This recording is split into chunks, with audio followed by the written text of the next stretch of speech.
Bom dia, boa tarde, boa noite, dependendo do horário aí que vocês estejam assistindo esse vídeo. Meu nome é Eduardo, médium de Umbanda, desde 5 de novembro de 2005. Pouco, né, se comparado aí ao tempo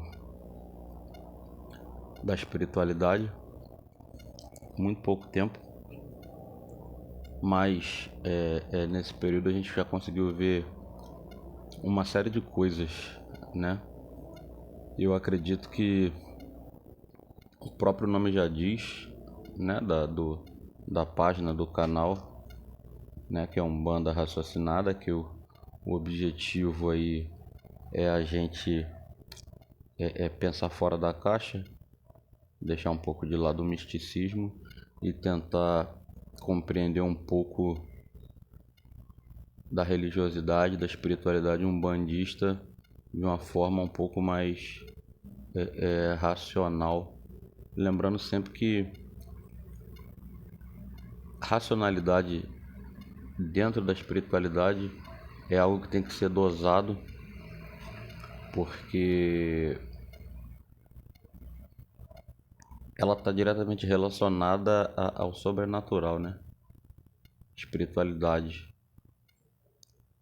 E muitas das vezes a racionalidade não vai conseguir explicar algumas situações, alguns acontecimentos que surgem ou que aparecem ou que são produzidos dentro da espiritualidade. Mas, para quem está acostumado ao meio umbandista, sabe que muitas coisas são criadas a partir de costumes, a partir de posturas que na real não tem fundamento religioso. Muito misticismo, muita crendice, muito eu faço porque é assim, porque me ensinaram assim, mas sem um fundamento lógico da coisa, né? Então, o nosso objetivo hoje aqui é falar de Olorum, de Deus, de Zambi, da fonte criadora, da origem de todo o poder, da origem de toda a espiritualidade, da origem dentro dessa ótica umbandista de onde vem todos os fundamentos espirituais que são praticados nas casas, independente do rito, da liturgia de cada templo. Quando a gente para falar de Deus, de Olorum, de Zambi, ou como você quiser falar, a gente tem que entender, a gente tem que se ligar que nunca a gente vai contemplar as características de Deus em sua plenitude. Porque Deus, no plano material, acaba inevitavelmente assumindo as características que os seres humanos derem para ele. E essa definição, ela nunca vai ser 100% fiel, porque seria muita ingenuidade, né, prepotência, enfim, a gente acreditar que com as nossas limitações físicas e materiais a gente vai conseguir explicar Deus. A gente não está nem perto de Deus, né? Se a gente parar para analisar o universo como um todo, a gente não está nem perto, então a gente não tem condições de explicar fidedignamente sua essência, ok? Então, quais são os objetivos propostos nesse conteúdo? Então, entender dentro, né, dessa ótica que eu falei materialista, o que é Deus, citar as suas características, explicar quem é ele dentro do movimento umbandista. Toda definição que qualquer dirigente, qualquer estudioso umbandista fizer a respeito de Deus, ela sempre vai ser insuficiente, em virtude das nossas limitações materiais. Então, para a gente alcançar os objetivos, a gente vai seguir esse sumário aqui na introdução, um desenvolvimento, né, onde vamos abordar o que é Deus, quais as características de Deus, a visão de Deus na religião umbandista, o culto ao Olorum e Deus no culto das nações, né? que são a origem ou uma das matrizes que compõem a religião umbandista. A gente sabe que a Umbanda é composta ou ela é formada por diversas matrizes, sendo que essa matriz das nações, a matriz africana, ela é muito forte no movimento. A própria nomenclatura, né, que é designada para Deus, né, Olorum, Zambi, Olodumare, ela vem dos movimentos dos cultos de nação. Então a Umbanda é monoteísta, ou seja, cultua apenas a um Deus. Porém, quem é Deus? O que o torna um ser supremo? Né? O que torna Deus o Senhor dos destinos dos seres humanos? O que torna Deus o Senhor do destino dos seres encarnados? E qual a relação de Deus, né, com os orixás que baixam, que trabalham na Umbanda? Então essa é uma definição do dicionário, né? Esse dicionário aqui você consegue achar ele online, Michaelis. Você acha também definição de Deus em diversos outros plataformas de dicionário, né? Oxford, Dício, né, que é um dicionário online também. Então, o Ser Supremo, o Espírito Infinito e Eterno, Criador e Preservador do Universo. Ele é o Incriado. Ele, em algumas visões, também é ente tríplice. Como assim? É o Pai, Filho e Espírito Santo em algumas vertentes. Olorum, Ifá e Oxalá em outras vertentes. Então, cada vertente vai denominar essa ente tríplice de uma forma. Livre, inteligente, criador e regulador do universo. O que isso quer dizer? Que ele regula tudo que acontece no universo. Por menor que seja a ação, né? O nascer de uma planta, o nascer de um ser humano, as condições climáticas, tudo está diretamente relacionado a ele. Número 3, cada uma das pessoas da Santíssima Trindade, é o que eu falei ali. Isso aqui tem uma presença muito forte no catolicismo, né?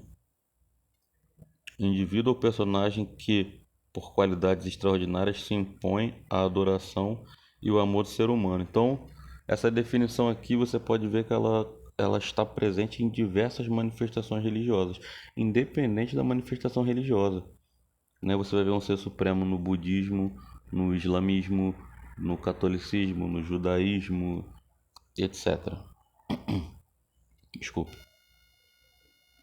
Objeto de um culto ou de um desejo ardente que tem primazia sobre todos os outros desejos e afetos. Então, em algumas nações de candomblé, eu não posso falar todas, mas acredito que na maioria os orixás são vistos, interpretados como deuses individuais, cada um é um deus. Existe sim Olorum e Zambi, né?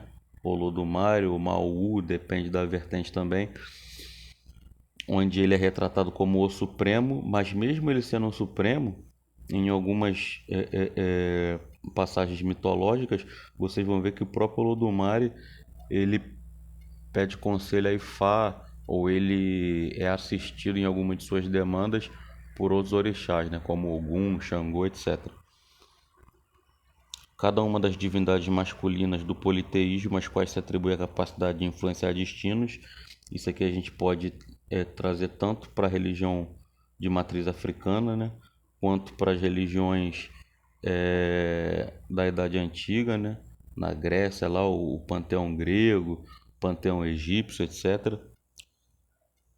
Princípio único e supremo da existência das atividades universais, primeiro motor e causa primária do devir, né? Causa primária de todas as coisas e da ordem do mundo. Então isso aqui é uma definição do dicionário que, porém, pode ser encaixada, interpretada, assimilada e trabalhada em diversas vertentes religiosas, como eu já falei anteriormente.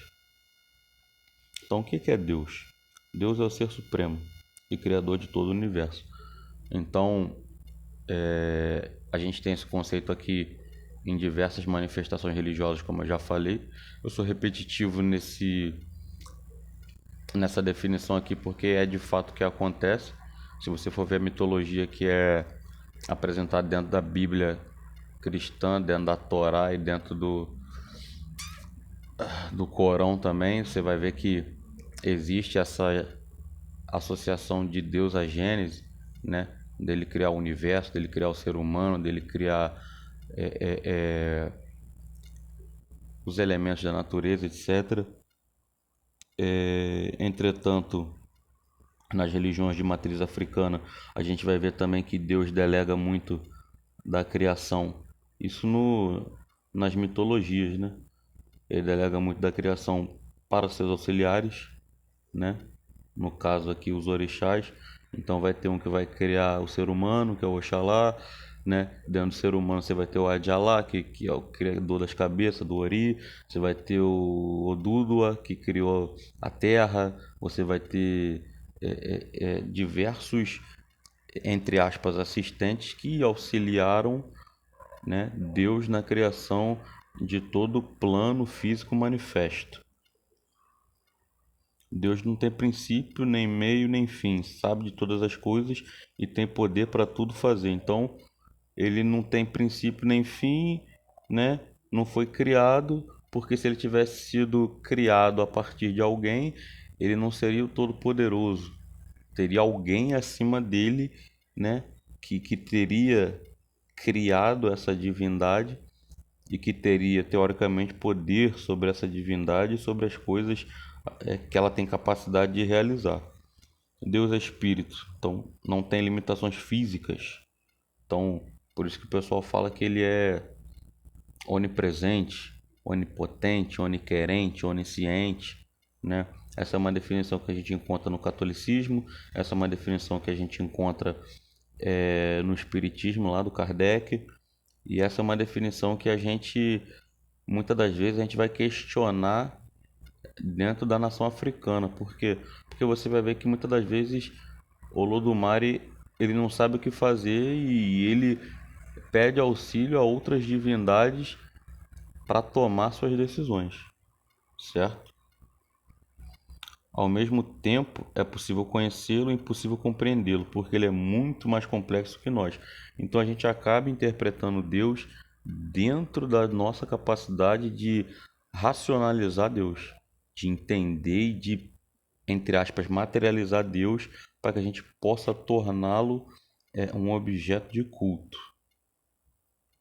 Fomos criados sua imagem e semelhança, ou seja, nossa capacidade racional e moral são um reflexo da razão e moralidade de Deus. Então, existe também esse conceito de que, principalmente no catolicismo também, né, que fomos criados à sua imagem e semelhança. Então, teoricamente, a gente seria capaz de realizar o que é entendido nesse plano como milagres, porque é uma capacidade, né, é uma característica que Deus colocou em cada um de nós no momento de nossa criação. Mas o que que determina essa capacidade de manifestar essa característica, esse poder de realização? É o comprometimento individual e a fé que cada elemento, que cada ser humano tem em concretizar aquilo que ele se propõe. Então, se o indivíduo ele não acredita que ele é capaz, né, através de seu fluido, de sua energia individual, realizar curas, de realizar, mudar a vida de pessoas através da força do pensamento, da emanação de pensamentos, do passe magnético. Se a pessoa não acreditar nisso, se ela não estudar, se ela não tiver uma fé que a conduza a realizar isso, ela não vai realizar. E essa é uma das diversas causas de desencanto, de descrença de alguns religiosos com suas religiões. Muitas das vezes o camarada ele não está acreditando de fato que ele tem a capacidade de realizar determinada ação, isso num nível espiritual, e como ele não tem essa crença de que ele pode realizar, ele não manifesta isso, e quando ele mentaliza realizar algo, por ele não ter essa crença, essa fé, aquilo que ele se propõe a realizar não se concretiza. E como não se concretiza, ele acaba ficando descrente, ele acaba botando a culpa na espiritualidade, ele acaba colocando em dúvida o poder da espiritualidade, né? O que na realidade, se a gente parar para analisar de uma maneira fria, está diretamente relacionado ao nível de fé do indivíduo e a capacidade que ele tem de colocar essa fé em prática. Então Deus vê o passado, presente e futuro, tudo ao mesmo tempo. Então a gente vê diversos filmes que falam de viagem no tempo, que falam sobre tempo e espaço, relação tempo e espaço, e a gente vê que, fazendo uma associação, uma comparação com o que a gente vê na ficção, que o tempo ele é contínuo e as coisas acontecem todas ao mesmo tempo. Passado, presente, futuro, tudo acontece ao mesmo tempo. E Deus ele consegue contemplar todo esse cenário. Ele consegue ver tudo que a gente é capaz de fazer de acordo com as nossas características individuais, né? Entretanto, isso dentro da minha crença, logicamente, por termos essa característica ou essa concessão do livre-arbítrio, acaba se vendo possibilidades, né? O que o indivíduo pode fazer de acordo com essas possibilidades. Então ele pode ser bem sucedido financeiramente, ou ele pode ter uma vida financeira muito ruim, ele pode ser muito bem sucedido em seus relacionamentos interpessoais, ou ele pode ser um camarada extremamente difícil de se relacionar com pessoas, né? Mas o que vai definir o que vai ser ou o que não vai ser? São as escolhas que cada ser humano fizer a respeito de sua própria caminhada. Deus ele olha as tuas características e ele vê que você tem um potencial, por exemplo, para ser um grande palestrante ou um professor que vai alcançar de maneira contundente seus instruendos, mas ele não pode te obrigar a ser um bom palestrante, a ser um bom professor. Ele pode te colocar em caminhos que te conduzam a silo. Ele pode colocar no seu caminho pessoas que te ajudem a silo, mas ele não pode definir o que você vai ser. São as suas escolhas, né? Seus erros e seus acertos que vão definir o que você vai fazer e o que você vai se tornar. Então não existe nenhum comportamento nosso que surpreenda ou escandalize a Deus. Então ele vê a nossa natureza. Ele já sabe o que você é antes do processo encarnatório, ele já sabe o que você pode ser, tanto para o lado positivo quanto do lado positivo, no plano material. Então nada que você fizer vai envergonhar a Deus, porque ele já sabe do que você é capaz, para o bem e para o mal. Então, quais as características de Deus? O livro dos Espíritos, né, no seu primeiro capítulo, ele fala sobre o que é Deus e suas características. Os Espíritos, né, a gente tem que lembrar que esse livro dos Espíritos ele foi confeccionado, ele foi montado a partir de um estudo do Allan Kardec, né, de uma pesquisa mediante, através de entrevistas com diversos espíritos, né? E foi visto que diversos espíritos, diversos locais, sobre o mesmo tema, estavam, entre aspas, falando a mesma língua, né? Então, a partir desses relatos, dessa compilação, essas características aqui foram definidas, entre aspas, sobre o que seria Deus no entendimento do ser humano. Então, ele é eterno. Isso dando a visão espírita, tá? Então, se ele tivesse tido um começo, teria saído do nada, ou teria sido criado, ele mesmo por um ser anterior, que eu falei, né? Então ele é eterno porque ele não foi criado por ninguém. Se alguém o tivesse criado, alguém teria um poder, né? Estaria acima de uma hierarquia divina. É assim que de degrau em degrau remontamos ao infinito e à eternidade. Então essa é uma das máximas do espiritismo, né? Que quando você vai fazendo uma regressiva, né? E vendo o porquê das coisas, no final você chega algo que não tem explicação. E a essa explicação, né, é definido ou é estipulado uma ação divina. Ele é imutável, né? Ele está acima das leis da matéria, porque se ele tivesse sujeito a essas mudanças, né, o universo ele não seria estável, ele estaria o tempo inteiro desestabilizado. Ah, mas a gente tem guerra, a gente tem, ok, né? Mas existe certo nível de estabilização.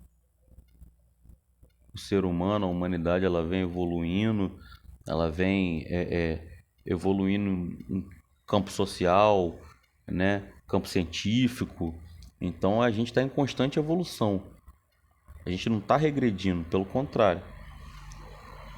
Deus é imaterial, né? Sua natureza é diferente de tudo que chamamos de matéria. A gente entende o que a gente consegue ver, o que a gente consegue tocar, o que a gente consegue sentir, e Deus está acima disso tudo. Existem inclusive algumas literaturas, principalmente no Espiritismo, que falam de elementos, né, que estão acima da compreensão humana. Né? E se você parar para pensar, para ler alguns livros aí da literatura espírita, você vai ver que existem certos assuntos, certas transmutações da matéria que ainda estão muito longe da gente compreender. Inclusive o nível de atuação que essas manifestações diversas, essas transmutações diversas têm no plano material. Então, se Deus estivesse sujeito a essas mudanças da matéria, né, ele não conseguiria se manter estável e, consequentemente, não conseguiria manter o universo estável. Ele é único. Né? Se houvesse vários deuses, não existiria nem unidade de vistas, nem unidade de poder na organização do universo. Então, se existissem vários deuses em igual poder ou igual capacidade, então a gente estaria suscetível ao, à vontade de deuses diversos. Então o mundo seria o caos, porque cada um tem suas características, cada um entende o universo perfeito de uma forma e cada um iria querer impor o universo perfeito de acordo com a sua concepção de universo perfeito, né? Tal qual a gente vê pessoas com diversos níveis de entendimento, capacidade e vontade, poder de realização, assim seriam com os deuses. Então, você imagine que o universo seria o caos completo, porque a gente, além de vivenciar, né, as agruras, os problemas da matéria, a gente ainda teria que lidar com os embates dos diversos deuses. Ele é todo poderoso porque é único. Se não tivesse soberano poder, haveria alguma coisa mais poderosa que ele, é o que eu estou falando aqui desde o começo da gravação, né? Consequentemente, ele não teria poder sobre todas as coisas. Ele não teria capacidade de visualizar a potencialidade de todas as coisas. O que isso geraria? Geraria um desequilíbrio, uma desarmonia.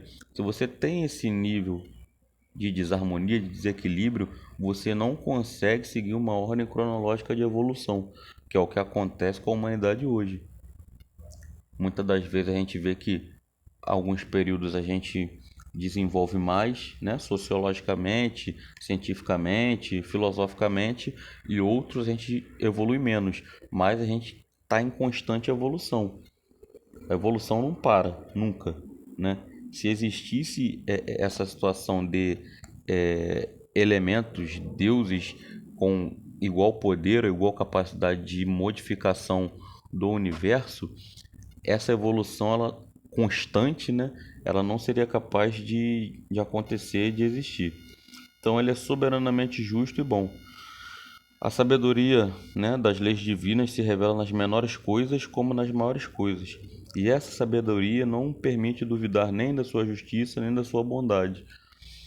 Aí já tem que existir um entendimento maior acerca do que é justo e do que é bom. Quando a gente tem o entendimento das encarnações sucessivas, a gente tem o entendimento de karma e de dharma, né, de evolução constante, a gente vai ver que a justiça divina ela sempre prevalece. Talvez nessa encarnação você não seja tão agraciado, ou você não seja tão feliz, mas numa próxima, fruto das tuas atitudes ou das tuas omissões, você vai ser mais ou menos feliz, né? E a máxima, de acordo com a minha crença e com a crença de diversas manifestações religiosas espiritualistas, é que o nosso destino é a evolução. Então a gente está em constante evolução, em constante depuração. Em um momento da existência do espírito, né, nós colheremos as positividades que estamos plantando no agora. Pode ser no agora, né, na encarnação do agora, ou pode ser em encarnações posteriores, em vidas posteriores, né? Então Deus é onipotente, pois ele é todo poder, é onipresente, pois está em tudo, em todos ao mesmo tempo, o tempo todo, já que nele se encontra a origem de tudo que existe. E aqui eu abro um parênteses, né? Porque existe dentro dos cultos de nação, pelo menos todos que eu já vi, inclusive em vídeos que eu assisto no YouTube de dirigentes dos cultos de nação, a crença, a definição de que a Olodumare, a Zambi, o Lorum não se presta culto direto. Como assim? Não existe assentamento, não existe incorporação de Olodumare, de Zambi, e não existe imagem feita de Olorum, Olodumare, Zambi, como é que você queira chamar, tá? Então, é onipresente. Ele é tudo, ele é todos, né? Eles são todos. Ele está em tudo. Eu não posso dar uma oferenda para ele, porque tudo que foi criado a nível material já é dele, certo? Então ele é onisciente, né? Ele é todo saber, ele sabe presente, passado e futuro, ele sabe tudo o que acontece, ele sabe tudo que cada indivíduo tem capacidade de fazer ou de deixar de fazer. O amor de Deus não se ganha, não se merece, né? Ele é incondicional, ele não tem preferências. Ele ama o bom e ama o justo da mesma forma que ama o bandido e o usurpador. E esse é um ponto que gera muitas das vezes nos movimentos espiritualistas uma certa dúvida, um certo questionamento de como é que Deus pode amar o estuprador, o assassino, e é só a gente lembrar que ele vê passado, presente e futuro. Então ele sabe que esse indivíduo ruim, né, esse indivíduo com índole duvidosa, lá na frente ele é capaz de se tornar uma pessoa excepcional. O que ele precisa? Se limpar, se depurar, entender seus erros, evoluir, reparar seus erros. É difícil entender e colocar isso em prática? É muito difícil. Inclusive para mim, isso é muito difícil. É muito difícil, tá? Mas é o que a gente acredita. Que todos os indivíduos, por pior que ele seja, ele tem a capacidade em um determinado momento da sua vida, né, no infinito, de se melhorar como pessoa, de produzir algo de positivo para a humanidade. Amar a Deus é uma escolha, você pode amá-lo ou não, segui-lo ou não, porém não mudará o sentimento dele com relação a você. Então muitas vezes o cara, eu sou ateu, não acredito em Deus, ou o camarada ele tá numa vida difícil, sente raiva de Deus, não presta culto, não... Independente se você presta culto ou não, independente se você acredita ou não, Deus, Olorum, Zambi, Olodumare, vai continuar te amando, te abençoando, colocando espíritos guias, é, é, é, colocando orixás para te auxiliar e iluminar tua caminhada. Se você vai aceitar ou não as bênçãos que vêm do espiritual, aí já é outra história. Mas ele não deixa de te abençoar por causa disso. Um grande exemplo é o camarada que ele comete uma falta, que ele vai preso, aí ele chega, né, no presídio, na cadeia, ele tem uma revelação, ou ele recebe um pastor, ou ele recebe um líder religioso, aí ele cai, né? Ele acorda para a realidade, ele vê que aquilo que ele fez estava errado e ele sai da cadeia uma pessoa transformada. Ele tenta reparar seu erro, ele começa a levar uma vida digna. Essa é uma das grandes provas de que não importa o que você fez, se você acredita nele ou não, ele vai estar sempre disposto a te dar uma nova oportunidade de evolução. Não existe nada que você possa fazer para agradar a Deus ou para aumentar o sentimento dele com relação a você. Então, muitas das vezes,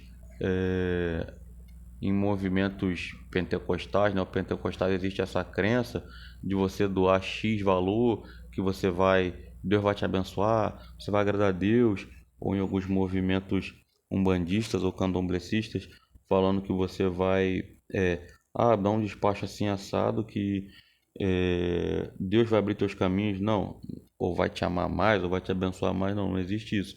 Independente de você prestar culto ou não, acreditar ou não, rezar ou não, louvar ou não, a bênção vem igual, o amor vem igual. O que vai fazer a diferença na tua vida é a tua mudança de postura e a tua evolução constante de acordo com as experiências que você vivenciar no plano material. O caráter soberanamente bom e justo de Deus, né, o impede de conceder privilégio. Então, ele vai tratar todos de maneira igual, lembrando que cada um colhe aquilo que planta. Cada um colhe o que planta. Causa e efeito, livre-arbítrio. Estão diretamente relacionados, estão intimamente conectados. Então, ao construir sua trajetória de vida, o ser inteligente ele amplia sua percepção e compreensão da natureza das coisas, das pessoas e de si mesmo. Então, quando, né, o indivíduo ele vem, né, da fase criança, adolescente, adulto, ele vai construindo a sua trajetória, ele vai construindo a sua estrada, ele vê o que é bom, o que é ruim, o que é bom para ele, o que é ruim para ele, né? Então ele vai ampliando a percepção dele do que é a vida material, os objetivos que ele tem de vida, os propósitos que ele tem de vida. É isso que vai definir num curto ou longo prazo. Isso aí também não é algo que é amarrado, né? Tem pessoas que em uma experiência carnal evoluem de maneira excepcional e tem pessoas que passam toda a vida carnal ali é, espiando, entre aspas, pagando, né? Algumas faltas que cometeu no passado, etc. Desculpa. Ao se fazer identidade com o cosmos, se faz identidade com Deus, pois os seres, as coisas, as relações, a harmonia do universo têm Deus como seu componente, já que dele tudo vem. Então, a partir do momento que a pessoa ela começa a entender a mecânica do universo, que ela começa a colocar em prática os ensinamentos que vêm da espiritualidade, que muitas das vezes a gente recebe, né? Sonhos, intuições, pessoas são colocadas no nosso caminho para nos fazer entender o caminho que a gente tem que seguir. A partir do momento que a pessoa começa a entender isso e colocar isso em prática, ela vai se conectando com a energia do universo, ela vai se conectando com o fluido cósmico universal e, inevitavelmente, ela vai se conectando, ela vai se aproximando mais de Deus. A gente tem que lembrar que quando a gente fala em aproximar-se de Deus, né, não é algo que a gente faz amigo, né? Por mais que Deus esteja presente, ilumine, abençoe, dê conselhos, abra caminhos, a gente nunca vai estar próximo de Deus da forma como a gente entende, né? Esse vocábulo proximidade aqui no plano material. Porque você imagina a energia do Criador, da pessoa que criou, mantém e estabiliza todo o universo. E imagine a nossa energia. A gente nunca vai ter a capacidade de estar lado a lado com Deus, né? A gente vai sentir Deus tal qual a gente sente a energia do Sol. Acho que essa é uma comparação muito pertinente. A gente não tem capacidade de pisar no sol, né? Mas a anos-luz de distância, a gente tem capacidade de, né, a quilômetros de distância, a gente tem capacidade de sentir a energia, a luz, né, a irradiação do sol na gente. Da mesma forma é com Deus, ok? Espero que eu tenha sido bem elucidativo na minha comparação. Devemos sempre ter em mente que somos limitados pela matéria, é aquilo que eu falei. A gente nunca vai compreender Deus em toda a sua plenitude. Nunca.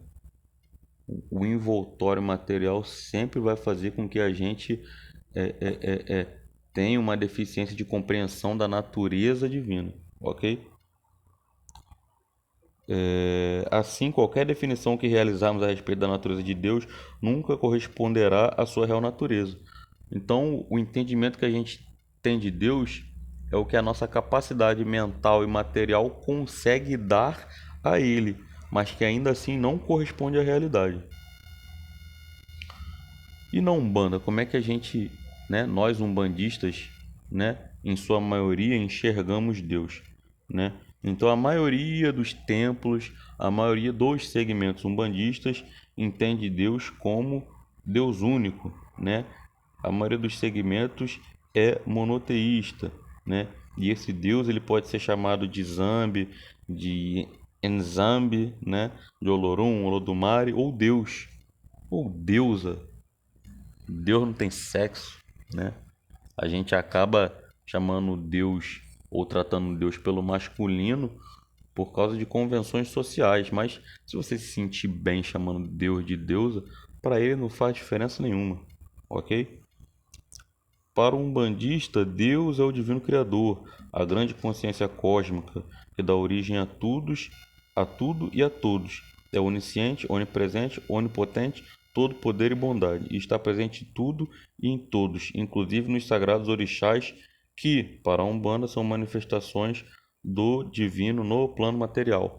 Então, diferente do candomblé, a maioria das manifestações religiosas umbandistas não entendem os orixás como deuses, e sim como manifestações, como características de Deus manifestas no plano material. Então, Oxum seria o amor de Deus manifestado no plano material.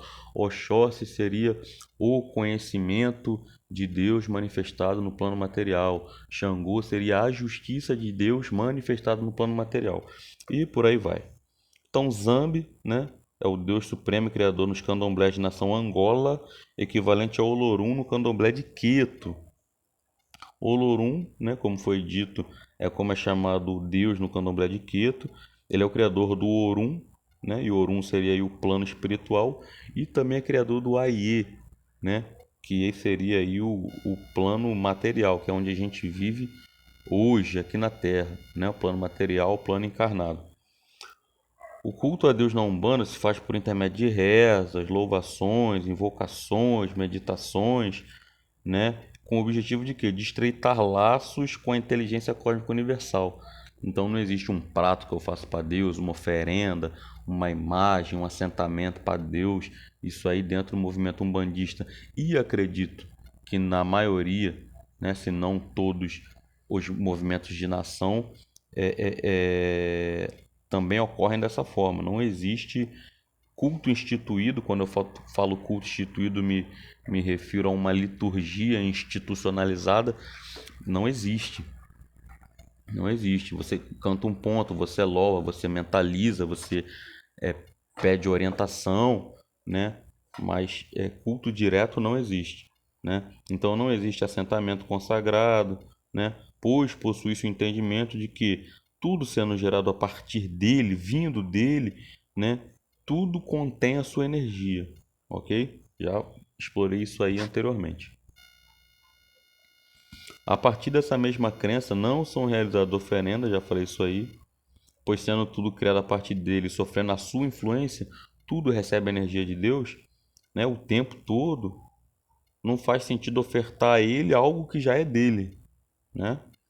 Devemos entender nesse sentido que ao cultuarmos os orixás, ao cultuarmos os guias, os mentores, através das nossas rezas, nossas danças, pontos cantados, oferendas, estamos também prestando culto ao Ser Supremo, né? A Deus, Olorum, Olodumare, etc. Devemos lembrar que a manifestação dos orixás e toda a mitologia africana, né, ela está ligada à Umbanda através de sincretismo religioso. A gente já tratou disso aí em vídeos anteriores aqui do canal. Então, existe dentro da Umbanda as matrizes que compõem a Umbanda, né? Matriz católica, matriz espírita, matriz xamânica ou indígena e a matriz africana. O entendimento que o povo africano possuía de Olorum irá muitas vezes divergir com a visão que o adepto umbandista tem de Deus dos orixás, né? Que é o que eu falei. São formas diferentes de interpretar Deus e elas têm que ser interpretadas, né? O que deve ser deixado sempre claro é que a visão iorubá, a visão africana de Deus é completamente diferente do Deus cristão.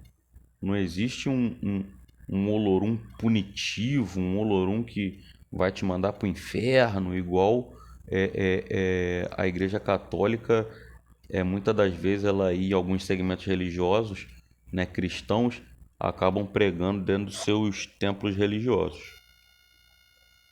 Para início de conversa, as nações interpretavam os orixás como os deuses, foi o que eu falei, apresentando assim uma forma de culto politeísta. Já tratei isso também em vídeo anterior. A forma como a gente tem no Brasil, né, de culto aos orixás é única, né?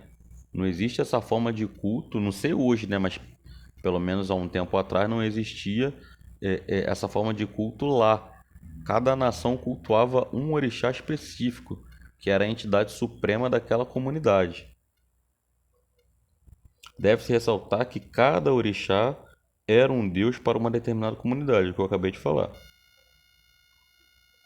Existem ainda muitos dirigentes dos cultos de nação ou de Ifá, isso aí vocês vão encontrar no YouTube, que fazem questão de destacar as diferenças entre o Deus das culturas monoteístas, né? Judaísmo, islamismo, cristianismo, etc. E o Olorum, o Olodumare, o Deus cultuado pelas religiões de matriz africana. Alguns, inclusive, utilizam textos da mitologia para exemplificar isso. Por exemplo, para demonstrar que ele não é onisciente, demonstra as diversas consultas que ele faz a Ifá buscando soluções para seus problemas cotidianos. É isso aí que eu falei. A forma diferente de interpretar Deus que algumas... Desculpa. Eu não sei se todas, mas pelo menos as que eu vi, que eu tive acesso, as formas que elas têm de interpretar Deus, né? E por mais que a gente veja que algumas mitologias acabam divergindo de culto para culto, ou às vezes a mesma mitologia é contada, a mesma história, né, mitológica é contada de forma diferente, dependendo da vertente religiosa, existe esse entendimento aqui de que o Deus das religiões de matriz africana, ele manifesta-se de forma diversa do Deus das religiões monoteístas ocidentais. Então chegamos aqui à conclusão, né? A Umbanda, em sua maioria, não posso falar por todo o movimento umbandista, mas a maior parte dos movimentos umbandistas crê em um Deus único, que é chamado por diversos nomes, Olorum, Olodumare, Zambi, Deus, deusa, etc. Dependendo da tradição que cada casa segue, o que não vai interferir na atuação de Deus na vida do indivíduo. Então Deus é bom e justo, nos ama do jeito que somos, então ele não julga se você é preto, se você é branco, se você é rico, se você é pobre, se você é gay, se você é hétero. Não existe esse tipo de julgamento. Ele nos ama de maneira igualitária, né? Existe o sincretismo e a incorporação de elementos africanos em nossa doutrina, né? Na doutrina umbandista. Entretanto, possuímos nosso entendimento e formas de culto a Deus. A Umbanda é agregadora, ela tem, né, no seu âmago elementos de diversas manifestações religiosas, entendimentos de diversas religiões, manifestações religiosas. Entretanto, ela tem uma identidade própria. E, como eu já tratei também no conteúdo anterior, mesmo dentro da sua identidade própria, ela vai ter duas características que é muito trabalhada pelo Alexandre Comino aí, que é a unidade e diversidade. E dentro da unidade, ela pode ter esse conceito de Deus único, mas na diversidade, ela pode ter uma forma de, né, chamar Deus, uma nomenclatura diferente, ela pode ter uma oração diferente, ela pode ter um entendimento diferente, né? Pode ter uma manifestação religiosa umbandista de achar que ele é todo poder, mas ele não é todo saber, né? Já associando aí a mitologia urbana. A grande questão a respeito disso é que cada casa ela vai instituir a sua liturgia, seus ritos e suas crenças. E ninguém é obrigado a ficar dentro de um terreiro específico. Cada um escolhe a estrada que quer trilhar. Se aquele terreiro, se aquela comunidade religiosa não corresponde a seus anseios e às suas crenças, você pode muito bem pedir licença, pedir seu agô e se filiar a uma corrente religiosa que atenda às suas necessidades espirituais. Aqui está a bibliografia, né, da onde foi tirado aí o conteúdo, né, para poder montar esse vídeo aqui, né? Hoje em dia, com o advento da internet, né, do YouTube, de sites de busca, você encontra muita informação e com muita facilidade, né, para poder te ajudar a entender um pouco do que é e quais as características que são inerentes à inteligência suprema, à inteligência cósmica universal, a Deus ou como você quiser chamar, ok? Espero aí que eu tenha conseguido elucidar um pouco aí do que vem a ser Deus dentro de uma visão de um umbandista ou de um movimento umbandista, para que a gente consiga, ao cultuar, né, a essência de Deus, a essência divina, cultuá-lo da melhor maneira possível. Beleza? Que Olorum, Olodumare, Deus, Deusa e como você quiser chamar, Zambi, possa te abençoar e abrir teus caminhos, abrir sua mente para você absorver os conhecimentos e praticar uma umbanda raciocinada. Axé.